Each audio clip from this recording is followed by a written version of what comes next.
안녕하세요. 매일매일 습관처럼 여러분과 함께하고 있는 정인영입니다. 자, 드디어 빰빰빰빰빰 여러분 새해 복 많이 받으세요.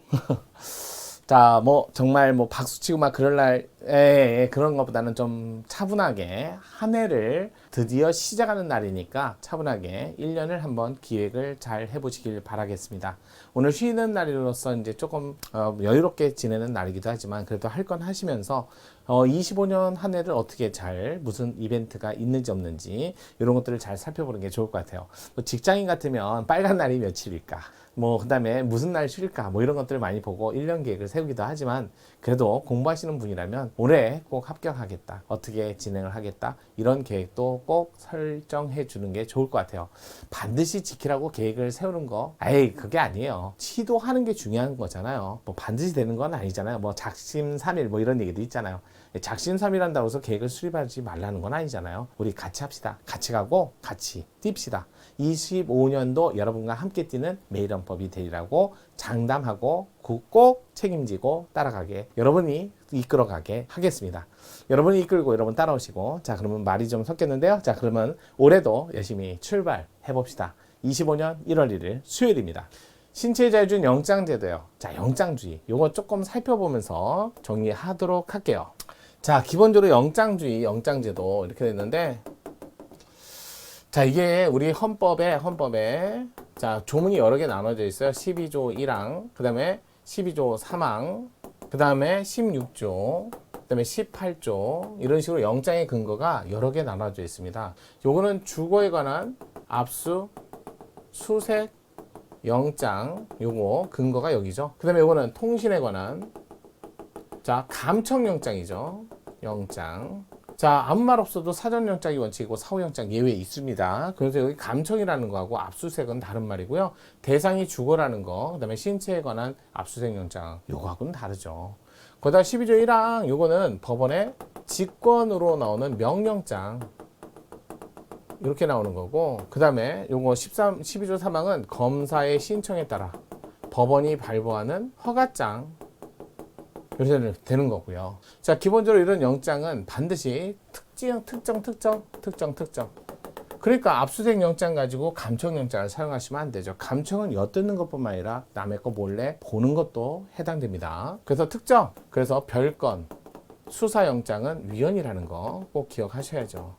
압수수색 영장 그러면서 나오는 거고요. 또 우리나라에서 주거에 관한 압수수색 영장 없이 검사가 신청한 체포영장만 들고 주거에 들어간 범인을 쫓다가 주거에 들어가면 기억, 긴급성, 그 다음에 개연성, 이 두 가지가 모두 있으면 영장 없이도 주거에 관한 압수수색을 할 수 있다는 거, 압수하고, 그러니까 거기에 수색을 할 수 있다는 거, 그런 것들은 보셔야 돼요. 판례 같은 거.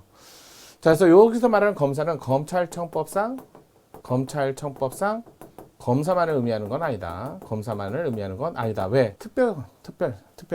우리 특검이라고 하죠. 특별사건 하기 위한 특검도 변호사, 특별검사도 신청할 수 있기 때문에 신청 가능. 그래서 검찰청법상 검사만 되는 건 아니에요. 변호사 중에 선출된 특별검사도 가능합니다. 이런 것들 보셔야 돼요. 검사 신청할 때는 반드시 특정을 해야 되고, 자, 특정한 내용에 대해서만 압수수색영장, 그 다음에 체포영장, 그 다음에 뒤에 콤마 빡 찍고 현행범, 또 긴급체포.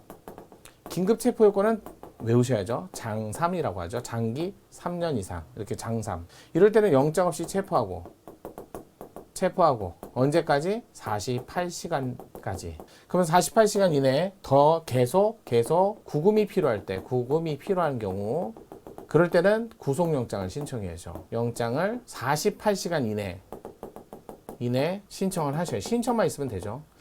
자, 여기에서 말하는 통신에 관한 감청영장, 사전영장, 그 다음에 긴급 통신 제한 조치를 했을 때 먼저 하고 나서 36시간 내, 여기는 승인까지 받으셔야 돼요. 청구만 하시면 안 돼. 요게 좀 다르다. 요거 구별하셔야 돼요. 요거 구별하셔야죠. 기본적으로. 자, 이런 영장주의가 점점 넓어져서 어디까지? 지금은 이런 데까지. 자, 일단 동행명령장까지도 영장 없이 나왔을 때.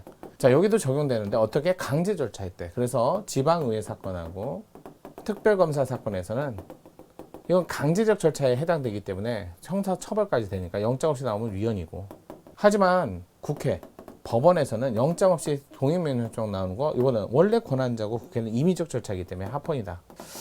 이런 것은 좀 보셔야 돼요. 자꾸 영장주의에 관련된 판례가 굉장히 많습니다. 그래서 이런 것들을 좀 계속 보시면서 차근차근히 정리를 하셔야 돼요. 그래서 우리나라 영장은 반드시 특정이라는 사실, 그래서 포괄영장, 일반영장 그런 영장은 허용하지 않습니다. 그래서 이렇게 전제로 영장에 관한 조문을 다 한번 찾아봤어요. 그렇기 때문에 영장에 관한 제도, 또 거기다가 비상계엄 하에서는 영장주의에 관한 특별한 조치는 사전영장주의가 아니라 사후영장을 적용하라는 거지, 영장 없이 계속적으로 체포구금하고 유지할 수 있는 것까지는 아니에요. 사후영장 받아오셔야 돼요. 이런 것들을 보시면 돼요. 그래서 헌법에 있는 조문들은 영장에 관해서 검사의 신청권을 인정하는 게 아니라 국가 공권력 행사 남용을 방지하기 위해서 법원에 가서 승인을 받아라 라는 취지로 헌법에 조문을 둔 거라는 거. 이게 바로 영장주의에 관한 헌법 조문의 취지라는 거 꼭 기억하세요. 자, 1번 범죄 피의자로 입건된 사람에게 경찰 공무원이나 검사의 신문을 받으면서 자신의 신원을 밝히지 않은 채 지문 채취 불응하는 경우 형사처벌을 통해서 지문 채취를 강제하는 법률조항은 영장주의 위배되지 않는다. 이거 조심하세요. 지문 채취, 소변, 그다음에 호흡 측정, 호흡, 혈액 이런 것들은 임의적 절차예요. 임의적 절차, 상대방의 동의를 받아야만 할 수 있는 것들. 그러니까 여기는 영장주의 반하지 않는다 이렇게 나오셔야지. 맞는 지문이에요. 자, 두 번째, 기지국 수사 허용하는 통신 사실 확인 자료 제공 요청은 강제가 아니잖아. 그러니까 여기는 영장주의 적용하지 않는다 이 말이잖아. 그런데 요청만 했어. 근데 규정하고 있는 강제처분에 해당하므로 벌써 틀린 지문. 따라서 법관이 발부한 영장에 의하지 않고 관할 지방법원 지원 허가만 받아 이를 가능하게 하는 것은 영장주의 위반된다, 위반되지 않는다. 바로 2번이 틀렸다. 기지국 수사 사건. 기지국 수사 또 뭐 있어요? 자, 기간 제한 이런 특정을 하지 않고 기간만 가지고 포괄적으로 이러면 또 특정성이 없기 때문에 반했다. 과잉금 정치에 반했다. 세 번째, 출입국 관리법에 의한 법무부 장관 출국 금지 결정.